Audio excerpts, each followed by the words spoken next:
তুমি যা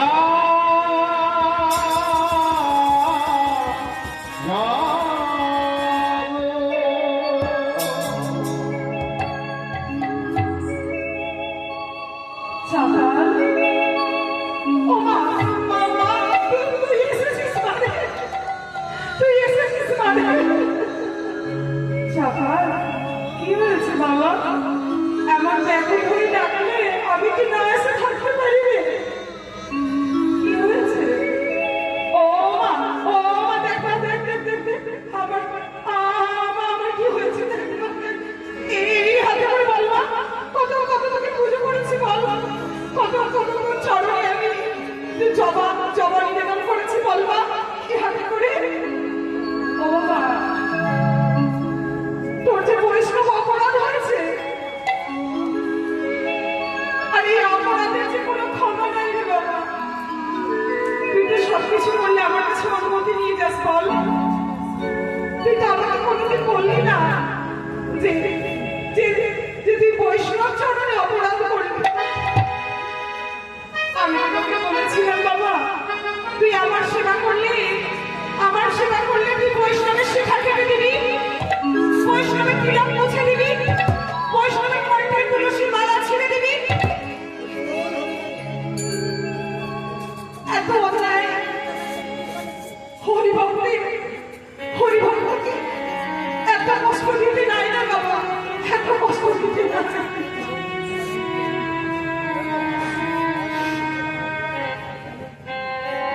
হরি হরি বিফলে জনম গাওয়াই, মনুষ্য জনম পাইয়া রাধা কৃষ্ণ না ভজিয়া, জানিয়া শুনিয়া বিষ খাইয়া। এই জনম তো বাবা দুর্লভ, তুই হরিভক্তকে এত বড় অপরাধ করলি বাবা। এই 84 লক্ষ জনি ভ্রমণ করে তুই তো মানব শরীর দিয়েছিস। এই হাত দিয়েছেন দুটি বাহু তোলার জন্য, এই পা দিয়েছেন হরিবাসরে যাওয়ার জন্য, এই যে আমার হাত দিয়েছেন গোবিন্দ চরণ সেবা করার জন্য, আমার মুখ দিয়েছেন গোবিন্দ চরণে প্রসাদ নিবেদন করে গ্রহণ করার জন্য, আমার এই কান হরিকথা কৃষ্ণ কথা শ্রবণ করার জন্য, আর এই চক্ষু দিয়ে শ্রী গোবিন্দের উপমাধুর্য দর্শন করার জন্য। তুই তো তা করবি না রে বাবা।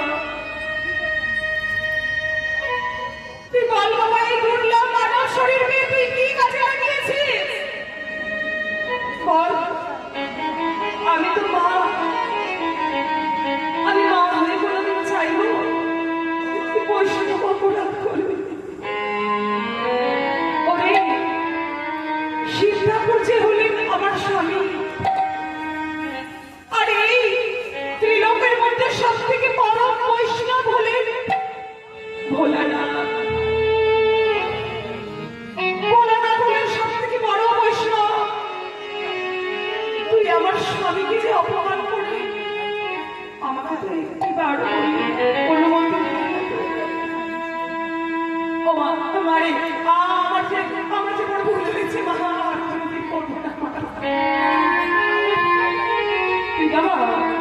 তুই বাবা শ্রীদাসের চরণে গিয়ে ক্ষমা চাই। তুই শ্রীদাসের চরণে গিয়ে ক্ষমা চাই বাবা। শ্রীদাস যদি তুমি ক্ষমা করে, তবে এই অপরাধের থেকে তুই মুক্তি পাবি। আমি শ্রীদাসের চরণে গিয়ে ক্ষমা চাইবো কেন? কেন ক্ষমা চাইতে হবে? ওই 22 বছরের ছেলেটা হরিভক্ত হয়েছে, সেই জন্য আমাকে ক্ষমা চাইতে হবে? না না না না না, আমি ক্ষমা চাইতে পারবো না। আমি হলাম পণ্ডিত চাপাল বাবা। দেখুন মা, অহংবোধ চাই না, অহংকার চাইনি। দেখুন মা, অহংবোধ কেমন? এই অহংকারের জন্যই তো আমাদের পতন হয়। অহংকারের জন্যই আমাদের উন্নতি হয় না। আমার বড় বাড়ি, আমার বড় দোকান,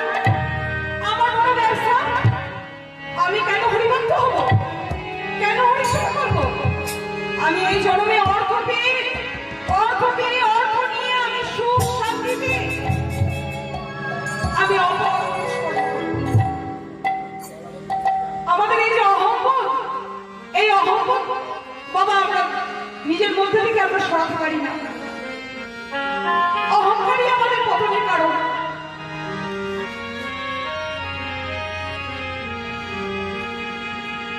মা অন্তর্ধান হয়ে গেল, বললেন শ্রীবাস তো পরম বৈষ্ণব,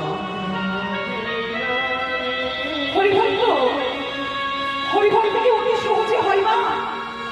জনম জনমে পুণ্যকর্ম থাকলেই তবেই না হরিভক্ত হওয়া যায়, হরি সেবা করা যায়। ব্রহ্মাণ্ডে প্রভৃতি কোন ভাগ্যবান জীব গুরু কৃষ্ণ প্রসাদে পায় ভক্তি লতা। ওমা এই পৃথিবীতে ঘুরছিলাম, কখনো গাছ হয়ে, কখনো জলজ কীট হয়ে, কখনো পাখি পক্ষী হয়ে, কখনো বৃক্ষ হয়ে, কখনো বা তৃণ হয়ে ঘুরছিলাম।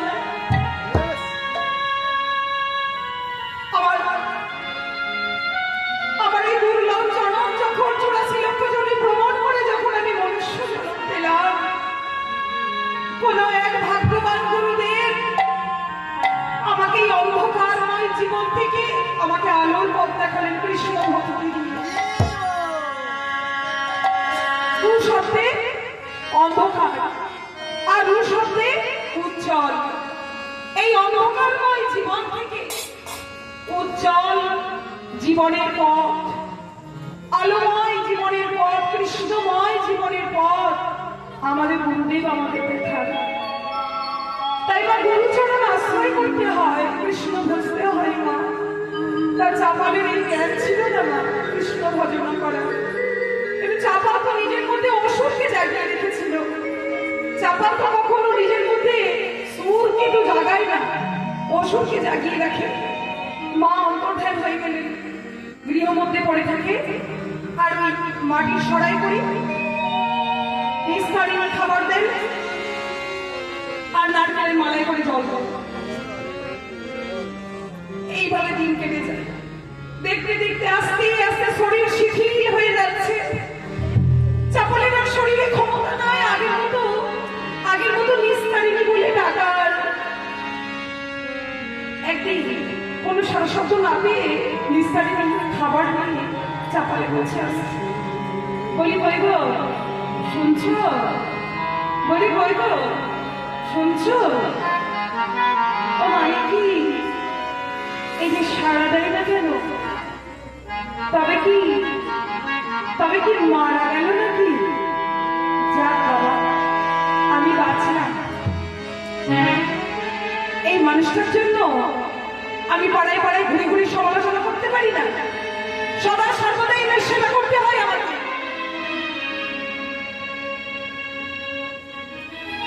নিস্তারিণীর কাজ হচ্ছে মা পাড়ায় পাড়ায় ঘুরে ঘুরে সমালোচনা করা। না হরিভক্তিতে মন, না হরিভক্তিতে প্রাণ, না হরিচিন্তন, সদা সর্বদা কুচিন্তন করা।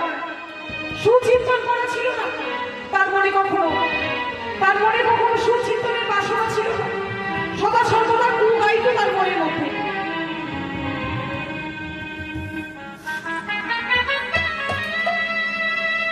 দেখছেন যে এখন তো তাহলে মারাই গেছে, আর কি হবে? একটু ভালো করে দেখি সারা দেয় কিনা। বলি কই গো শুনছো? কই গো শুনছো?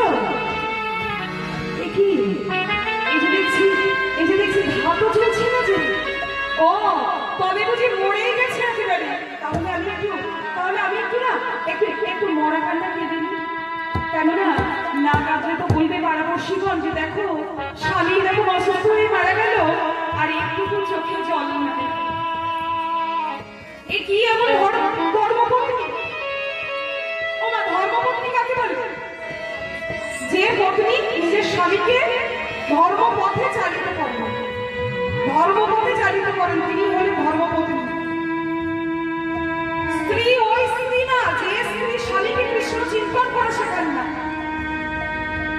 স্ত্রী ওই স্ত্রী নন যিনি স্বামীকে কৃষ্ণের সেবা করে শেখান না, ওই ভগিনী ভগিনী নন যিনি কৃষ্ণ চিন্তন করে শেখান না তার ভাতৃদ্বয়কে, ওই মা মা নন যিনি তার সন্তানকে কৃষ্ণ চিন্তন করে শেখান না।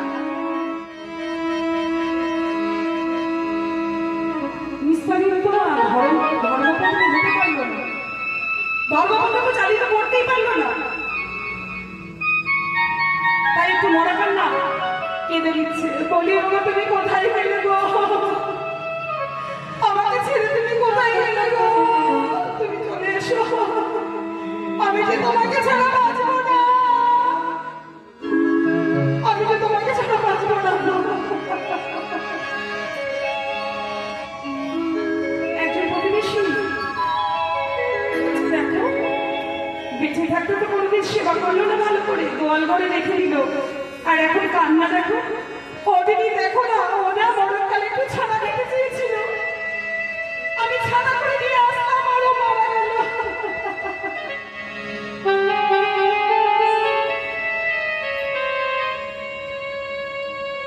কান্নাকাটি হয়ে গেছে, এবার ভাবছেন ব্রাহ্মণের মরা, ব্রাহ্মণ না হলে তো কেউ আর দাহ করতে পারবে না,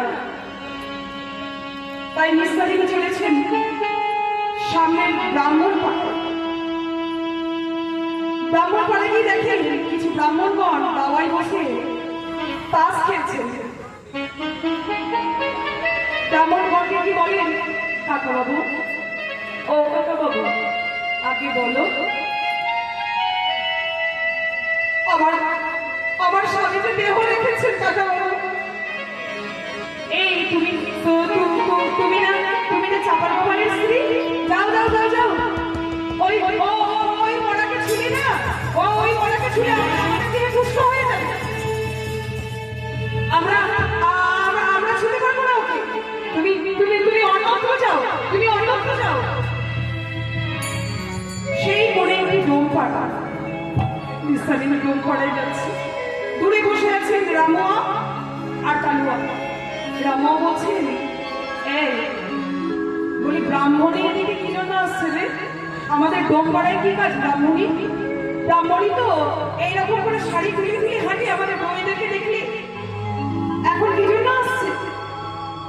আহ চুপ কর না কালুয়া, মনে হয় কোনো একটা বিপদে পড়েছে, জিজ্ঞাসা করে দেখ না কি বলতে চাইছে।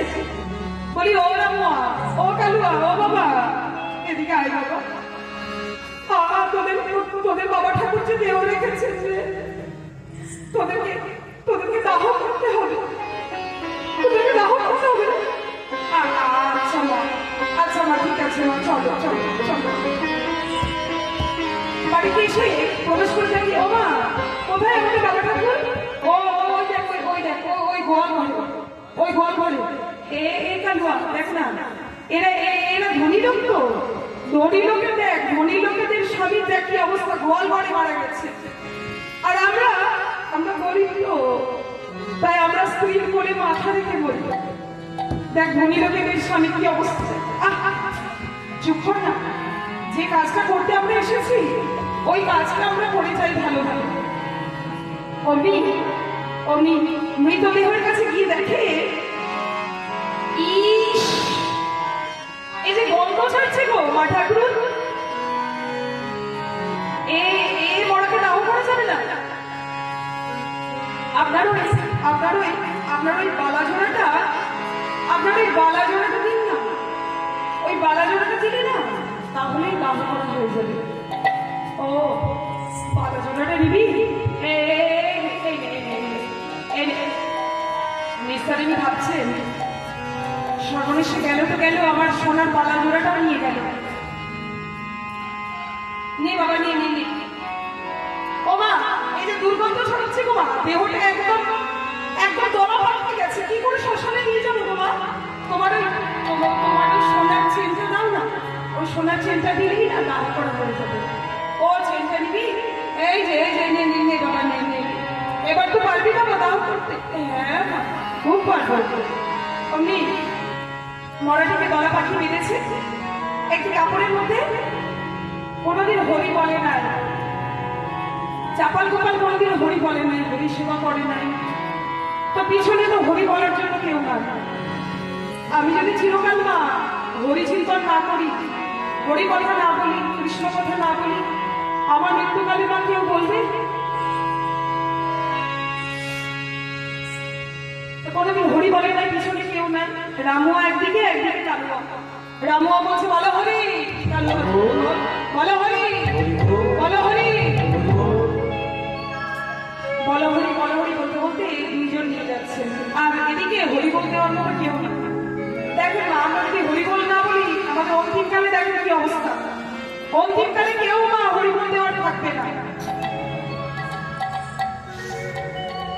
শ্মশানে নিয়ে এসেছেন, বলছেন এই চিতাটা ভালো করে সাজা, ভালো করে চিতাকে সাজা। এই যে এই যে চিতার উপরে শোয়া, ভালো করে শোয়া। ও ব্যাটা কি ভারী, ভীষণ ভারী। আরে ব্রাহ্মণ তো, ব্রাহ্মণ ফল মূল সব ভালো খেয়েছি তো, ওই জন্য এত ওজন বেড়ে গেছে। ভালো করে চাপা না, তুই চুপচাপ চাপা না, চিতাটা ভালো করে সাজা। বলি ও রামুয়া, কে মুখাগ্নি করবে? এনার তো কোনো সন্তান নাই, তুই মুখাগ্নি কর, তুই মুখাগ্নি করবো, তুই সন্তান হয়ে যা। আচ্ছা ঠিক আছে। বলে ও মা, চিতা সাজিয়ে আর কি করেছি, ভালো করে আগুন নিয়ে, মুখে একটু আগুন দিয়ে যেই চিতাকে জ্বালিয়েছে, চিতা দাও